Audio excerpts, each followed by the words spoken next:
Hello, welcome back to Mountain Gym Card Collectibles. Hope you're having a great week. Friday's here. So anyway, I've collected sports cards for many years, starting in the 80s. And, they were always marketed a certain way. But you have to ask yourself, about our current age of sports card marketing. Yeah, I get that. There's more sports out there than there was in the 80s for the most part. But what is it about Fanatics and Michael Rubin that tends to really leave a bad taste in my mouth? Well, you have to look at what his company focuses on. And let's be honest here. When I think of Topps Fanatics, do you want to know what other company comes to mind? At least when I grew up in the 1980s, 90s. I'm just going to say it. R.J. Reynolds. Yes, the cigarette company. Cigarettes. Why? Well, if you grew up in the 80s, 90s, you'd see all the cigarette ads. You see all the cool people smoking cigarettes. Get addicted. Get addicted. Get addicted. That's what R.J. Reynolds' big thing was addiction. And so when you look at this new current age of Topps Fanatics, you look at what the U.S. Supreme Court has given us, the American people. Well, let's be honest here. Is the U.S. Supreme Court giving the American people factories? No. The U.S. Supreme Court and the U.S. federal government has given us the opposite of factories. What I like to think of as a police state. Now, in my mind, if you want a country to grow, you're going to have to really start to amp up your manufacturing. So it doesn't help that, say, the factories that we have are now being attacked by ICE, okay? Yeah, I understand illegal immigration, this and that, but let's face it, we live in a casino economy. And our government really seems to hype up the casino economy. But I'm just going to put it out there. What is a casino economy? It's a predatory economy. It feeds off of your neighbors. It feeds off of your friends. It feeds off of your family. Now, let's be honest here. I just pulled up this thing with the federal agents raiding this Hyundai plant in Georgia. If you want a country to really grow and blossom, you want the people to grow up with it, you have to get away from all of the predatory actions that our current government clearly stands behind. Now, a casino economy is a predatory economy. All you have to do is look around and see all the private equity firms that have blossomed out of the U.S. stock market and see how they're attacking your fellow citizens.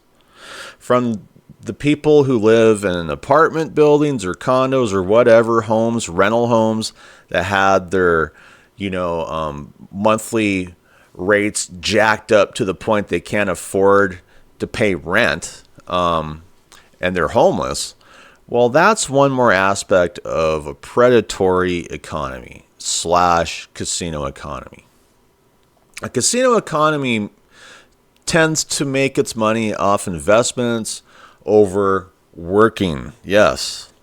So if you're someone who's a worker and you think you're going to get ahead, good luck with that, because you may find that you're better off, investing in something, unfortunately. And that brings us to Fanatics. And I just pulled up some news on Fanatics. And let's look at this news, huh? Is this news or is this marketing? I tend to call it marketing. You can call your news companies if you want to, but I went to journalism school. This is not news. This is just marketing camouflaged as news. Anyway. When I say that Fanatics business is addiction, like R.J. Reynolds, I really mean it. They are not about anything else but addicting their clientele. their customers. So let's just look at, what they're hyping up here. Fanatics Sportsbook promo. Get 20 plus $100. No sweat bets for Cowboys versus Eagles NFL Week 1, any game. Well, that was last night. Hopefully, if you bet it, you bet for the Eagles. But hopefully you didn't bet at all because, like I said, this is all predatory.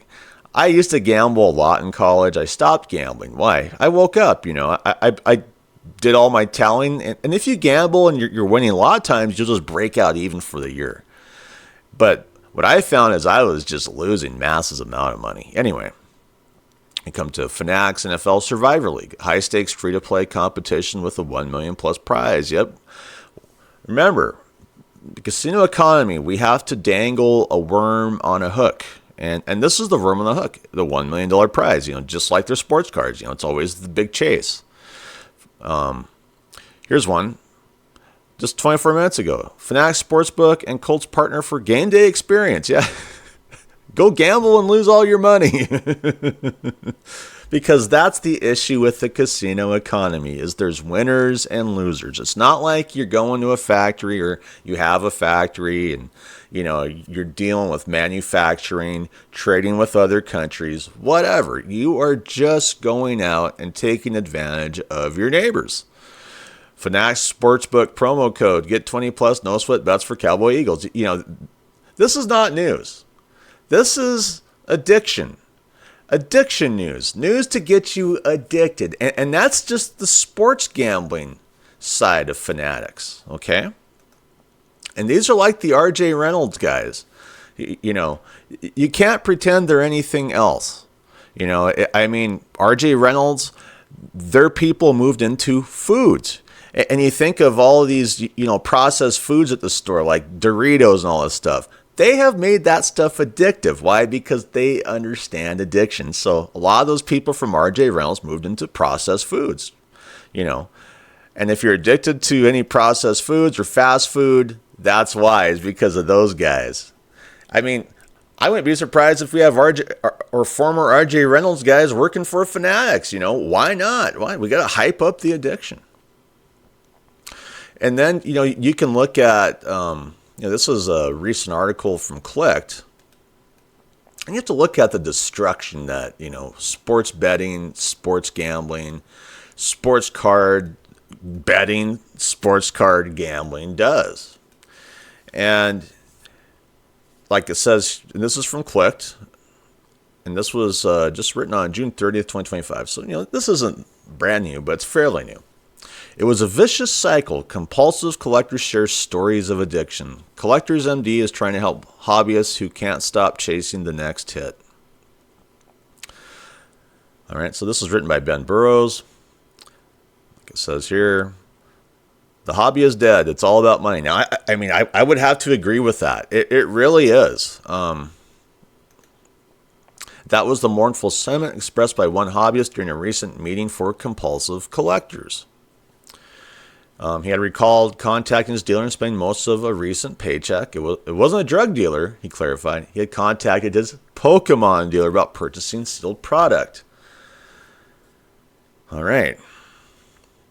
And so he ripped it, got skunked, and that forced him to sell off a portion of his Funko Pop collection for below fair market value, which I have done that too.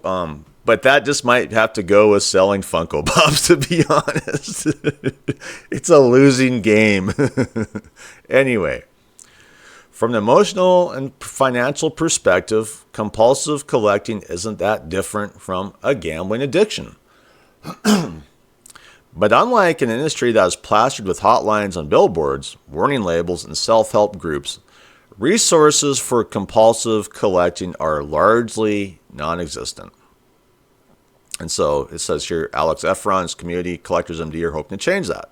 Efron can relate because he has been there. Like so many collectors, he re-entered the hobby because of its nostalgia. He discovered box breaks, which have exploded in popularity along the rise of live streaming services.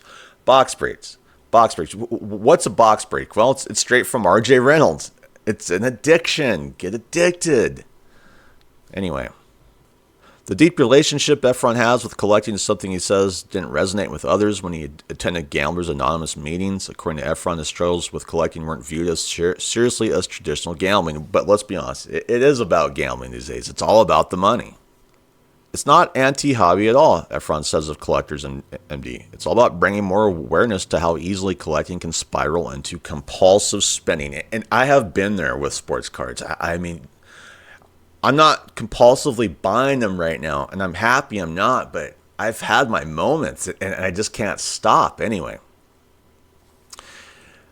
Collecting can spiral into compulsive spending and be something to offer real support for people who want to enjoy their passion in a more healthy way.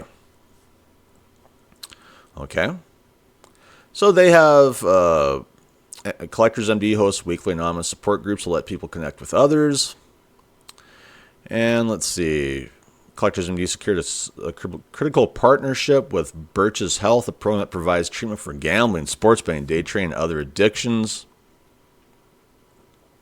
So, that's something that you might look into if you're having issues with compulsive spending on sports cards. I've been there. I mean, it just, you wake up in the morning and I'm just buying off the phone. I'm hitting the card shop, I'm buying new packs. I have my moments where I just can't stop. And if you were addicted to it, it wouldn't wipe you out in the 1980s or 90s like it could now, And a lot of these issues, it forces people, they can't even afford to pay their bills, with the compulsive spending addiction. So when you look at our current state of sports cards and the casino economy, and just the endless sports betting, which I went over before, you have to admit, we are like in an industry like cigarettes were in the 50s, 60s, 70s, 80s. I mean, it started to go away in the 80s somewhat. But overall, we are like the old R.J. Reynolds customers. And to see how predatory Fanatics really is,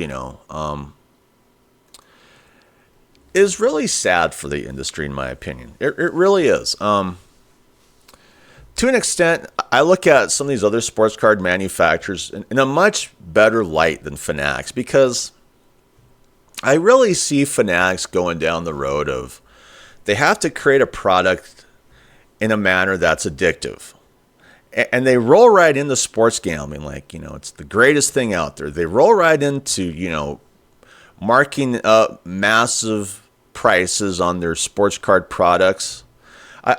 Sometimes I ask myself, when you start digging into the sports betting side of Fanatics, and they are losing some money here and there. And I've read, complaints from people where they're wondering where their money is that they won from, the Fanatics sports book and all this stuff. It still hasn't arrived and this and that. And it's really bad service. And then you go, okay, so if they lose money on some of the sports bets, I'm sure they have a lot of money anyway. But then you start looking at the sports card side and you see the massive prices, especially on things that are like created for kids, like Disney products, Marvel, where they're just putting these massive prices on out the gate, $500-$600. That's not for kids. That's not even meant for most adults. I always like to say, this hobby at this point was really created for breaking companies. And you may argue that point, but the more you dig into that